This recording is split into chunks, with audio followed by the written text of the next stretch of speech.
Ce qui me fait dire aujourd'hui que nous ne sommes plus dans la même forme républicaine. Nous ne sommes plus dans une république avec une institution qui se mettrait au-dessus des autorités élues. Nous ne serons plus dans une république. Je veux interpeller principalement Maître Adrien Oumbouidji. Vous avez toujours été élu président de l'Assemblée nationale, non pas par la mouvance, mais plutôt par des dynamiques d'opposition. Vous êtes donc le fruit de la contradiction. Vous êtes le fruit de l'équilibre des pouvoirs et de la libre expression. Je veux interpeller les anciens présidents de la Cour constitutionnelle, Maître Robert Dossou, le professeur Théodore Olo et Madame Pognon, pour ce qui nous reste, d'après ce que moi je considère comme étant les baromètres de notre démocratie. Avec vous, nous avons vécu les heures glorieuses de la Cour constitutionnelle et de la jurisprudence constitutionnelle. Depuis peu, la Cour constitutionnelle n'est plus le garant de nos libertés fondamentales et de nos droits constitutionnels. Notre pays, le Bénin, vient de très loin. En 90, nous avons opté pour le multipartisme et pour la démocratie. Depuis 2016, le tournant qu'a pris notre pays est assez particulier. Nous sommes partis de la suppression du droit de grève à la pénalisation, voire criminalisation de l'expression politique à travers les lois comme le code pénal, le code de procédure pénale, la loi sur le numérique. L'espace d'expression est de plus en plus réduit. Le dernier tournant que nous sommes en train de prendre avec l'introduction de cette proposition de loi portant modification de la Constitution, introduite le 31 octobre 2025, à quelques mois de la prochaine présidentielle, interpelle au point où il nous faut interpeller certaines personnes ressources et certaines personnes qu'on pourrait qualifier de repères et de baromètres de la santé de notre démocratie et de notre vivre ensemble.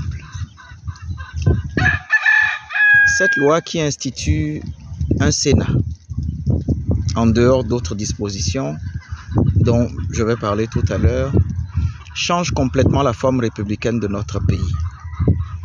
Nous ne serons plus dans une république, ou nous serons tout au moins dans un nouveau type de contrôle de la République. À mon sens, ma conviction est que nous ne sommes plus dans la même République. La forme républicaine est totalement changée parce que au-dessus d'autorités régulièrement élues, constitutionnelles régulièrement élues, que sont l'Assemblée nationale et le président de la République, il existera désormais, si cette loi a été adoptée, et je ne compte pas sur les députés ou l'Assemblée nationale que nous avons aujourd'hui pour la rejeter, sinon ce serait un miracle. Si cette loi est adoptée, des autorités qui ne sont pas élues, qui sont seulement auto-désignées, je dirais, auraient un droit de contrôle et de réforme et de reformulation même des décisions et des lois dans notre République. Ce qui me fait dire aujourd'hui que nous ne sommes plus dans la même forme républicaine. Nous ne sommes plus dans une république avec une institution qui se mettrait au-dessus des autorités élues. Nous ne serons plus dans une république. Je veux interpeller principalement Maître Adrien Oumbouidji. Vous avez toujours été élu président de l'Assemblée nationale, non pas par la mouvance, mais plutôt par des dynamiques d'opposition. Vous êtes donc le fruit de la contradiction. Vous êtes le fruit de l'équilibre des pouvoirs et de la libre expression. Je veux interpeller les anciens présidents de la Cour constitutionnelle, Maître Robert Dossou, le professeur Théodore Olo et Madame Pognon, pour ce qui nous reste, d'après ce que moi je considère comme étant les baromètres de notre démocratie. Avec vous, nous avons vécu les heures glorieuses de la Cour constitutionnelle et de la jurisprudence constitutionnelle. Depuis peu, la Cour constitutionnelle n'est plus le garant de nos libertés fondamentales et de nos droits constitutionnels. Je veux interpeller aussi l'ancien président de la République, le docteur Thomas Yayi Boni. Vous êtes le président d'un parti d'opposition. Vous êtes le président de mon parti, les démocrates, parti d'opposition régulièrement représenté à l'Assemblée nationale. Les lois nous ont dotés d'élus que nous n'avons pas choisis. Les lois nous enlèvent aujourd'hui le libre choix de nos dirigeants. Les lois nous imposent aujourd'hui des candidats. Je me refuse de croire que vous avez été sollicité en amont et que vous avez donné votre aval dans le cadre de la mouture de cette révision de la Constitution, cette loi modifiant la Constitution. Je me refuse de le croire parce que je doute que vous puissiez vous associer à toute aventure qui pourrait museler et réduire le champ de l'expression publique dans notre République. Je me refuse de croire que vous avez été associé pour proposer une disposition qui dit nommément que dès l'élection d'un nouveau président de la République, il n'y a plus d'autorisation à la contradiction. Il n'y a plus d'espace pour la libre expression critique. Parce que si vous avez été associé à cela, je veux vous poser une question.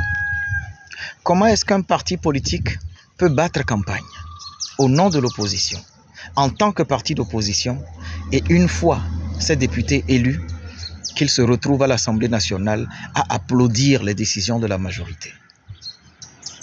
J'ai la ferme conviction que cette disposition, l'article 5.1 nouveau de la Constitution, qui méconnaît totalement, puisque c'est une loi constitutionnelle, qui méconnaît totalement la loi sur le statut de l'opposition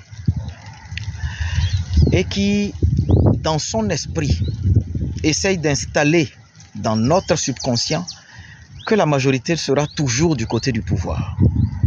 Que la majorité sera toujours du côté du pouvoir et que peut-être il n'y aura peut-être jamais d'opposition en République du Bénin. Je me refuse de croire que vous vous êtes fait complice de ce type de proposition. Je me refuse de croire que vous souhaitez accompagner ce type de proposition. Alors, pour tout ce que j'ai cité, ceux sur lesquels moi je veux pouvoir compter, parce que je peux comprendre la posture de l'actuel chef de l'État, le président Patrice Talon, et surtout de l'actuelle gouvernance militaire, parce que nous nous retrouverons dans une institution qui regroupe et qui ramène les militaires au centre de l'actualité politique, au centre de l'activité politique et au centre de la décision politique, par ce pouvoir de reformation, de reformulation et peut-être même de contrôle des institutions régulièrement élues de la République.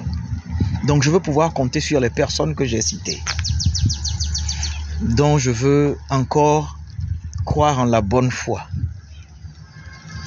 Je veux plutôt observer, parce que je ne doute pas que cette loi sera adoptée, sauf miracle. Je veux pouvoir observer quel sera votre comportement. Allez-vous accompagner le musulman de la libre expression? Allez-vous continuer à consacrer la criminalisation et la pénalisation de l'expression contraire, de l'expression libre et contraire? Allez-vous accompagner ce qui se passe? C'est la question que je voudrais vous poser. Sachant que tout n'est pas bon à accompagner et surtout que tout n'est pas bon à essayer. C'était Nouroudine Saka Saleh